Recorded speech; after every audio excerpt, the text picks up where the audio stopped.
Hari ini kita akan mendengarkan firman Tuhan supaya kita mengalahkan raja-raja yang salah di dalam kehidupan kita, atau sikap hati yang salah yang penuh dengan siaku kesombongan yang hendak menguasai kita. Kita kalahkan itu di dalam nama Yesus. Amin. Karena kita percaya kuasa firman, kuasa Roh Kudus jauh lebih besar dari semua hidup lama yang masih mau mengikat kita. Jauh lebih besar dari semua kuasa setan. Mari kita selaraskan hidup kita dengan apa kata firman. Amin. Raja ke-8 pada hari ini adalah merasa diri sangat penting atau paling hebat. Mari katakan, saya kalahkan raja yang ke-8. Merasa diri sangat penting. Merasa diri paling hebat. Sambil kita ucapkan, saudara catat di buku saya, katakan, saya tidak merasa diri saya sangat penting. Saya tidak menilai diri saya yang paling hebat. Sekali lagi, sambil saudara terus mencatat, ada yang belum siap. Saya tidak merasa diri saya sangat penting. Saya tidak menilai diri saya paling hebat. Yesus di dalam saya. Yesus yang dimuliakan. Di dalam nama Yesus. Ada amin? Semua sudah selesai mencatat? Kembali saya ingatkan, kalau ada di antara saudara tidak hadir dalam PWMC sebelumnya, lengkapilah catatan saudara. Suka kita belajar firman. Amin. Nah, orang yang memiliki perasaan seperti ini, merasa dirinya sangat penting atau paling penting, merasa dirinya sangat hebat atau paling hebat, adalah orang-orang yang biasa dikatakan memiliki ego yang besar, sehingga dia mudah marah. Jadi mari kita cek diri kita. Saya bukan katakan saudara tidak boleh marah sekalipun, karena itu hampir tidak mungkin dalam hidup ini. Akan ada saat-saat di mana saudara marah. Tetapi ada perbedaan yang besar dengan orang yang terus-menerus marah atau mudah marah. Saudara mengerti? Kapanpun saudara berjumpa dengan dia, habiskan waktu dengan dia lebih daripada 15 menit, saudara akan temukan dia mulai marah. Saudara akan temukan dia mulai kesal, menuntut. Kenapa? Karena orang yang dikuasai sikap hati yang salah, raja yang salah seperti ini, berpikir bahwasanya Tuhan berhutang sesuatu kepadanya. Dia tidak puas. Dia harusnya mendapatkan lebih dari apa yang dia miliki sekarang. Kalau bukan Tuhan, orang lain. Orang lain berhutang kepada dia. Dunia ini berhutang kepada dia. Seharusnya aku tidak dilahirkan dengan orang tua seperti ini. Seharusnya kalau aku sudah melayani sedemikian, aku lebih dihargai. Namaku dikenal, fotoku dipampang. Seharusnya kalau sekian lama aku setia, aku mendapatkan gaji yang lebih besar. Seharusnya aku dibayar kalau diutus melayani ke tempat yang jauh. Selalu ada kemarahan akibat penuntutan-penuntutan tersebut. Karena dia merasa dirinya yang sangat penting itu, yang sangat hebat itu, tidak dihargai sebagaimana mestinya yang dia inginkan. Dan itu adalah ikatan yang perlu dilepaskan. Ada amin? Jadi kalau selama ini setan menipu saudara dengan pemikiran-pemikiran seperti itu, aku sudah banyak berkorban bagi pekerjaan Tuhan. Seharusnya Tuhan mengginikan aku, memberkati aku seperti ini. Seharusnya pemimpin memperhatikan aku, memperlakukan aku seperti ini. Lalu saudara kesal, saudara marah. Beberapa nampak dari wajah, beberapa tidak nampak. Tapi dalam hati berkecamuk perasaan-perasaan itu. Bebaskan diri saudara dari tipu daya setan. Ada amin? Kalau hari ini Roh Kudus menegur saudara dan mengatakan kepada saudara-saudara adalah pribadi yang mudah marah, Terima itu dan bertobat. Jangan menjadi pribadi yang mudah marah, selalu menuntut. Mari menjadi pribadi anak Tuhan yang mudah ketawa, mudah tersenyum. Tersenyumlah. Ya. Jangan kita banyak belajar firman, paling tidak hari ini kita belajar dan kita langsung praktekkan satu perkara ini pun bagus. Kita tidak mau banyak belajar teori, tapi saudara tidak tahu mau buat apa. Saudara datang kemari, kalau saudara tidak merasa diri saudara sangat hebat, atau paling penting, sangat penting, roh saudara bebas. Ada amin lebih kuat? Nah, roh saudara bebas, saudara lihat saya dengan bebas, saya lihat saudara dengan bebas, saudara menyembah Tuhan dengan bebas. Bahkan ketika saudara terlambat pun, pas saya melihat mata saudara, saudara lihat mata saya, saudara tersenyum minta maaf. Ada itu, saudara tahulah jenis senyuman minta maaf bagaimana. Jangan sudah misalnya sudah terlambat, pas saya lihat begini, saudara pula yang marah. Nah, istilahnya kenapa dipandangi? Sudah syukur saya mau datang, saya dari kerja, nggak tahu ya. Itu hidup lama. Itu orang-orang yang merasa diri sangat penting. Saya tidak seperti mereka, saya sudah berkeluarga, saya punya keluarga yang diurus. Jadi kenapa? Mau apa kalau saya terlambat datang? Main kita. Wah. Itu dia. Orang-orang yang diikat raja yang salah. Sudah mengerti? Dia merasa dirinya sangat penting, sangat hebat. Lalu saudara masuk ke satu ruangan, hawa pekat daripada raja yang salah itu mengikuti saudara. Tapi ada orang-orang masuk dalam ruangan manapun yang dia datangi, satu hawa surgawi datang. Ya, dia bawa kenyamanan.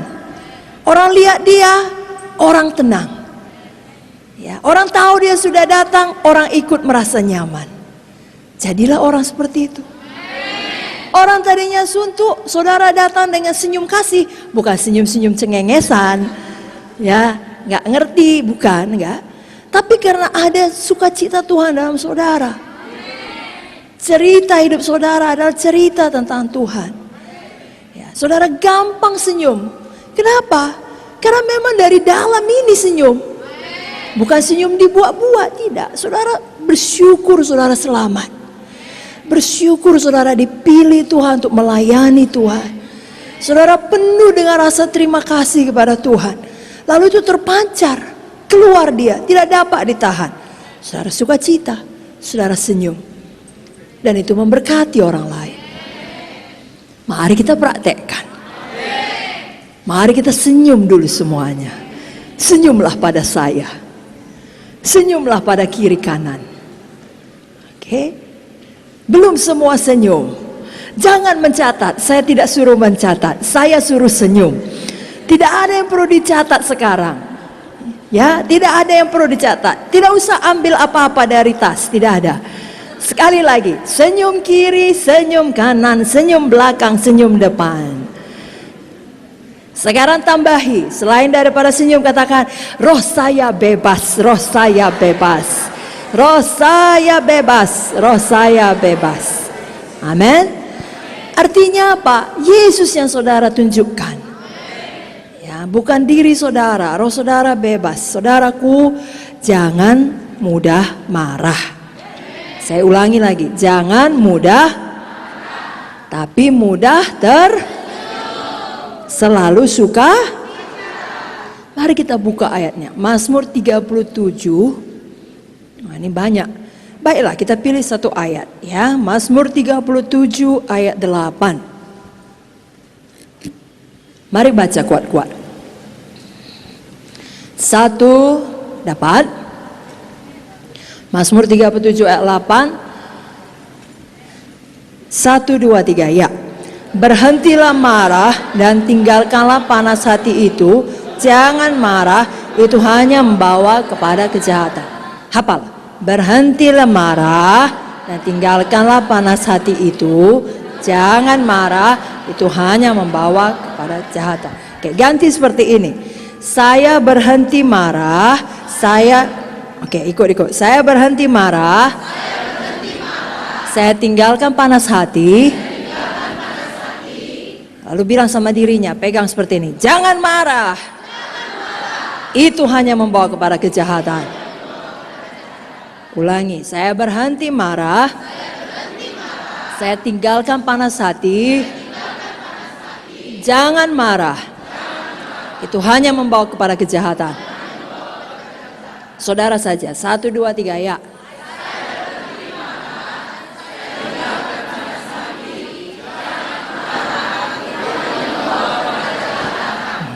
Sebaliknya apa yang kita buat? Ayat 4. 1, 3 dan 4 ya, tidak dapat dipisahkan. 1, 2, 3 ya. Percayalah kepada Tuhan dan lakukanlah yang baik. Diamlah di negeri dan berlakulah setia. Dan bergembiralah karena Tuhan, maka Ia akan memberikan kepadamu apa yang diinginkan hatimu. Nah, perhatikan baik-baik. Bukan bergembiralah karena diberkati. Bergembiralah karena doamu dijawab. Bergembiralah karena janji Tuhan digenapi. Tidak. Bergembiralah karena Tuhan. Karena Tuhan. Tuhan. Semua tentang Tuhan. Tentang Tuhan. Bukan tentang berkat. Tentang Tuhan. Bukan tentang doa yang dijawab. Tentang Tuhan. Cerita hidup saudara adalah tentang Tuhan. Lalu waktu saudara berkata, aku lepaskan semuanya, tidak pun ku dapat, tidak apa-apa. Begitu sikap hati saudara. Dan saudara hanya bergembira karena Tuhan. Justru ketika saudara melepaskan semua dan bergembira karena Tuhan, maka Tuhan berikan. Nah, itu yang prinsipnya orang tidak tahu. Tapi kita tahu. Kita belajar firman, kita mengerti, mari kita praktekkan. Jadi hari ini, jangan lupa senyum terus. Mari gampang tersenyum.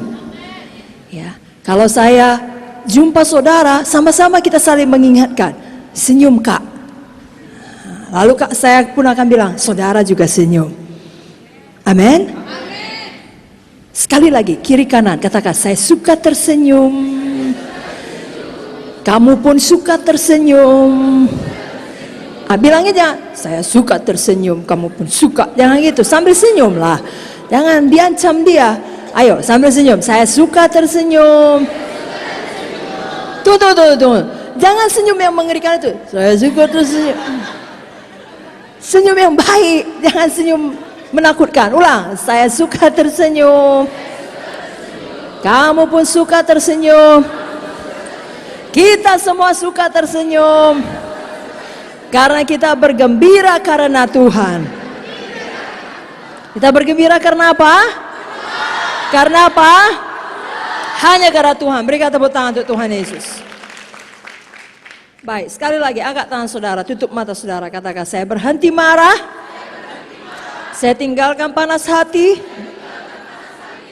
Jangan marah. Itu hanya membawa kepada kejahatan. Saya suka tersenyum. Saya bergembira karena Tuhan. Kalau saya masuk ke satu ruangan, saya bawa hawa sukacita, hawa sorgawi. Saya tidak marah, saya tidak menuntut. Di dalam nama Yesus. Katakan amin. Nah, kalau kita bebas daripada raja ke-8 yang merasa diri paling hebat ataupun paling penting ini, maka itu berarti kita selalu mengingat dari mana Tuhan mengangkat kita. Dari mana kita berasal. Orang-orang yang lupa akan pekerjaan Tuhan di dalam hidupnya selalu marah dan menuntut lebih. Tapi orang yang menyadari dahulu dia, ya kalau boleh dikatakan terus terang, adalah sampah. Kenapa? Kalau kita nggak kenal Tuhan, sampahlah kita. Dikuasai oleh dosa. Tetapi sekarang Tuhan sudah menyelamatkan kita. Dan itu membuat kita selalu humble. Selalu rendah hati. Tidak ada alasan bagi Tuhan untuk menyelamatkan kita. Dia tidak perlu kita. Tetapi karena Dia mengasihi kita, Dia mengorbankan dirinya dan menyelamatkan kita. Betapa luar biasa itu. Dan kita tidak pernah melupakan hal itu. Tuhan mengangkat saya, menebus hidup saya dari lubang kubur. Tuhan menyelamatkan saya. Lalu kita selalu ingat dari mana Tuhan mengangkat kita. Kita tidak lagi memiliki ego yang besar. Mari kita buka Mazmur 103. Kita baca ayat yang pertama dan ayat yang kedua. Mazmur 103 ayat 1 sampai 2.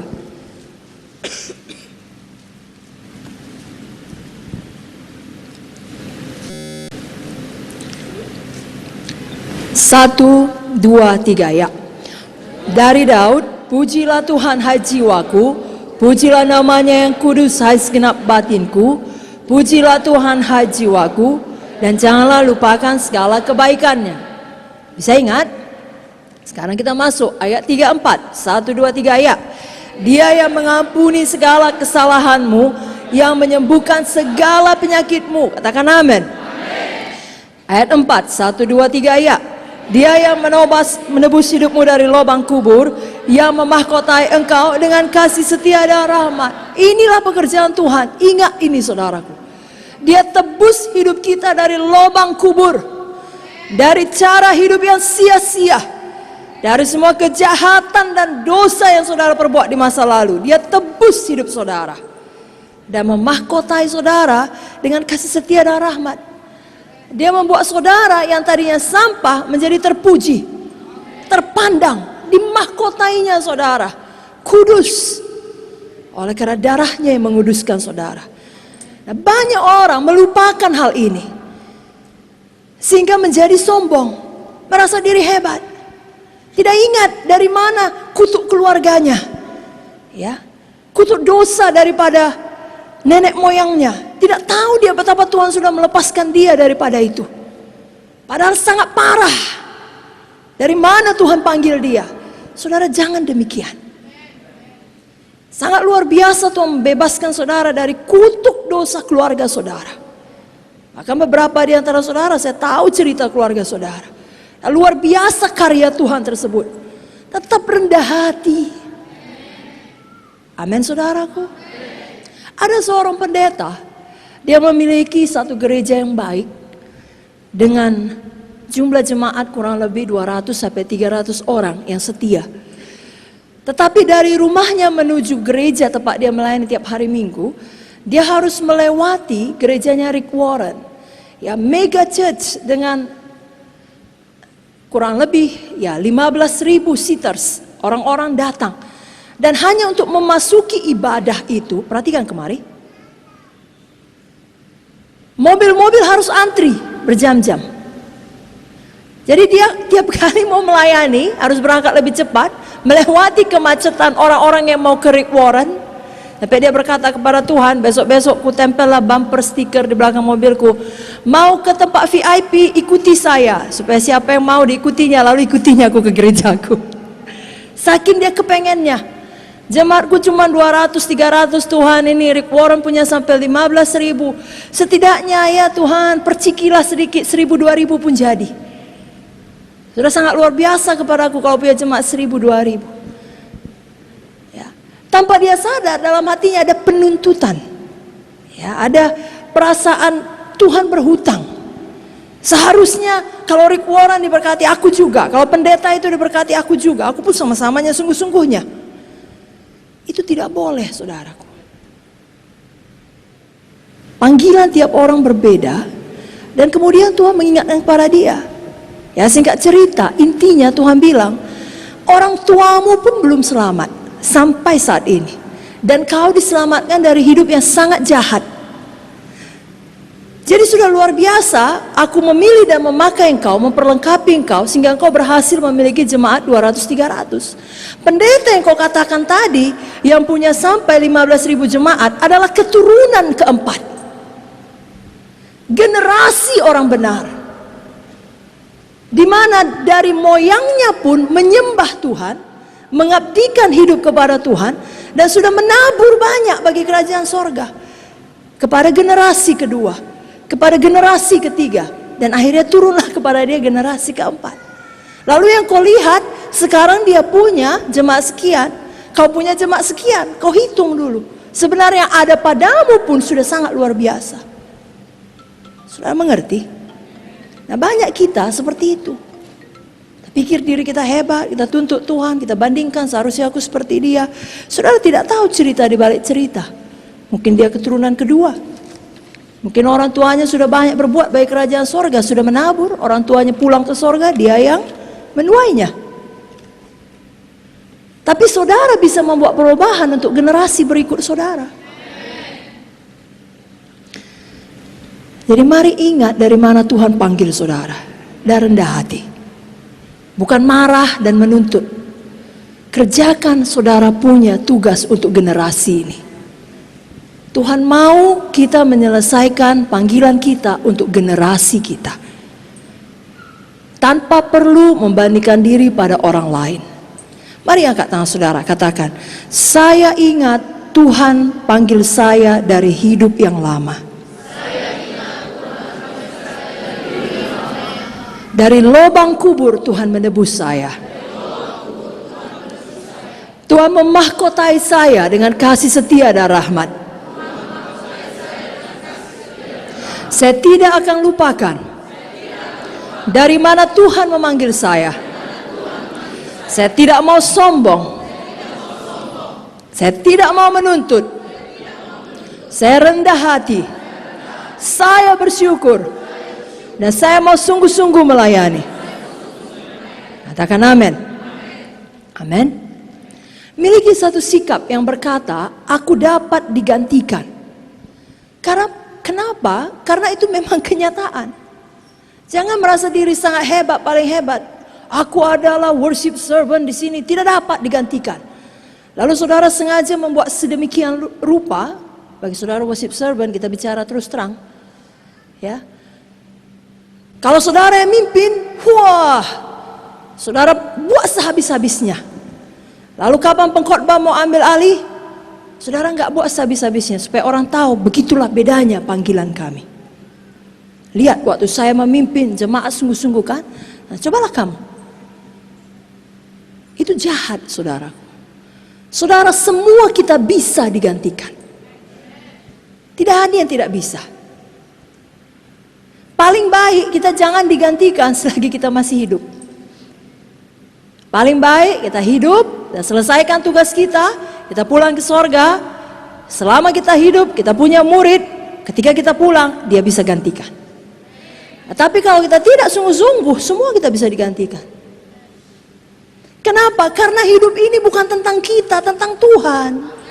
Tuhan punya rencana. Dan apapun yang terjadi, rencana itu tidak bisa gagal. Nah, kalau kita mau sejalan dengan rencana Tuhan, bagus. Tapi kalau kita tidak mau, Tuhan akan pakai orang lain. Catherine Kuhlman sering berkata, saya tahu ada banyak laki-laki yang Tuhan panggil, mereka tidak menjawab, maka saya naik pada generasi ini. Ya, dia yakin betul sebenarnya ada pilihan Tuhan seorang laki-laki untuk mempunyai karunia kesembuhan pada waktu itu. Pada zaman dia. Tapi karena mereka tidak menyambut, jatuhlah kepadanya. Itu pendapat dia. Mungkin ada benarnya, mungkin betul-betul benar. Tapi dia memiliki satu sikap yang takut akan Tuhan dan mengerti bahwasanya semua ini adalah mengenai kerajaan sorga, mengenai melakukan pekerjaan Tuhan dan kita mau turut ambil bagian di dalamnya. Tuhan percayakan bagian yang kecil, bagus. Ada pendeta-pendeta yang hidupnya hanya melayani orang-orang tahanan di penjara, chaplain, ya kalau orang barat berkata. Dan apakah dia kurang sukses dibandingkan pendeta mega church? Tidak. Tuhan panggil dia demikian. Lalu orang-orang yang sudah membunuh, sudah memperkosa, sudah sangat jahat, dia tobatkan. Orang-orang yang ada di dalam penantian untuk dihukum mati, diselamatkan. Dan sama Tuhan, kalau itu panggilan Tuhan bagi dia, itulah dia. Ada amin? Jadi saudaraku, saudara tidak dipanggil Tuhan untuk menjadi pendeta bagi orang pemerkosa pembunuh tadi. Saudara dipanggil Tuhan untuk saat ini sebagai seleb yang baik, pelayan English service yang baik, multimedia yang baik, guru sekolah minggu yang baik, penyanyi yang baik, pemusik yang baik. Lakukan sungguh-sungguh. Tapi jangan begitu besar kepala, tidak dapat digantikan. Malu kita. Miliki kerendahan hati. Hidup ini bukan mengenai kita, mengenai Tuhan. Bersukacitalah karena Tuhan. Hidup ini mengenai kerajaan sorga, jangan tertipu. Ulangan 9 ayat 4-6. Kita akan baca, kita akan berdoa. Ulangan 9 ayat 4-6.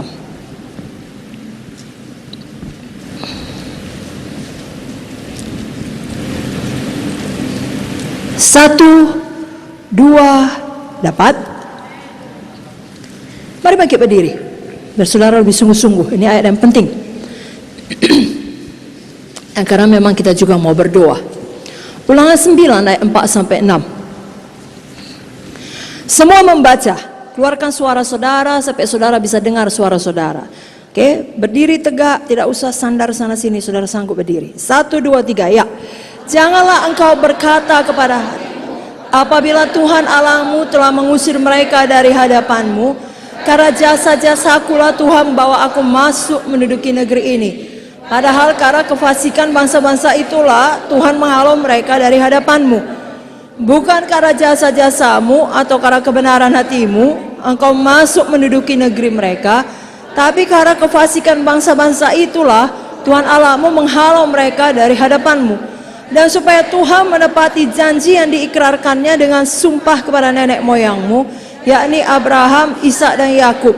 Jadi ketahuilah bahwa bukan karena jasa-jasamu Tuhan Allahmu memberikan kepadamu negeri yang baik itu untuk diduduki. Sesungguhnya engkau adalah bangsa yang tegar tengkuk. Jadi jangan seperti ini, saudaraku. Ya, besar kepala karena saya hebat, karena saya penting. Tidak. Saudaraku, layani Tuhan sungguh-sungguh dengan hati yang murni untuk Tuhan, untuk kerajaan sorga. Bukan karena supaya saudara diberkati. Tidak. Saudara tetap layani Tuhan, untuk kerajaan sorga, walau apapun yang terjadi. Itu artinya saudara sudah mengerti firman ini, bahwasanya hidup saudara adalah tentang Tuhan, tentang kerajaan sorga. Jadi kalau ada hari ini saudara PWMC, siapa saja saudara pelayan Tuhan yang gundah gulana, karena banyak persoalan yang saudara hadapi, mari bangun, mari bangkit. Tuhan pasti tolong saudara. Sama seperti Tuhan menolong bangsa Israel ini, tapi bukan karena mereka hebat, bukan karena jasa mereka.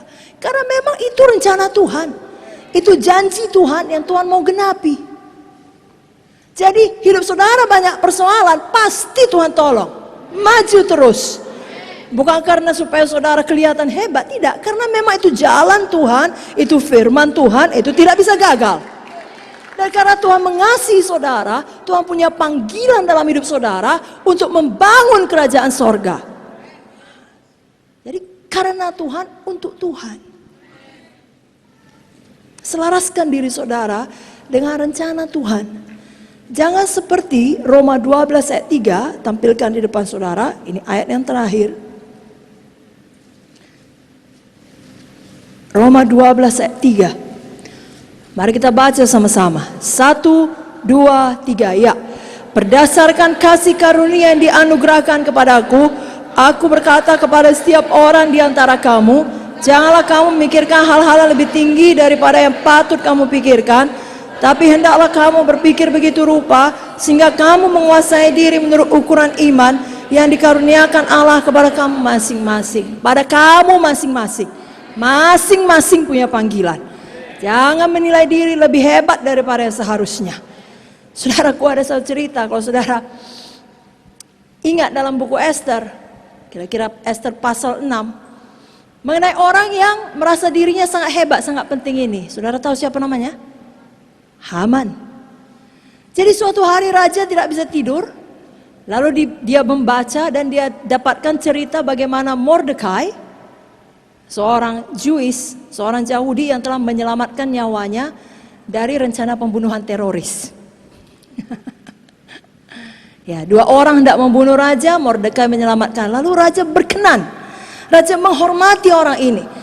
Dan raja cari tahu, ternyata tidak ada apapun dilakukan untuk membalas jasanya. Dia tidak tenang. Besok paginya ketika dia mau melakukan sesuatu untuk Mordekai, ya, lihatlah betapa Tuhan itu hebatnya. Dalam buku Esther tidak pernah nama Tuhan disebut, tapi perbuatan Tuhan nyata. Maunya begitu hidup saudara. Ya, sibuk kali saudara, hidup saudara, perbuatan Tuhan nyata. Nah, singkat cerita, perbuatan Tuhan nyata di waktu yang tepat, di saat yang tepat. Raja nengok keluar, datanglah Haman yang merasa diri sangat penting, sangat hebat ini, selalu berkeliaran di pelataran. Lalu raja panggil dia.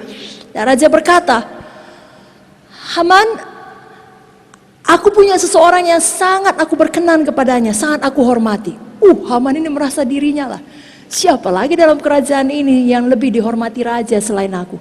Lihatlah, sekarang pun raja panggil aku. Jadi apalah menurut yang harus kulakukan kepadanya? Haman berkata, ini pasti untukku.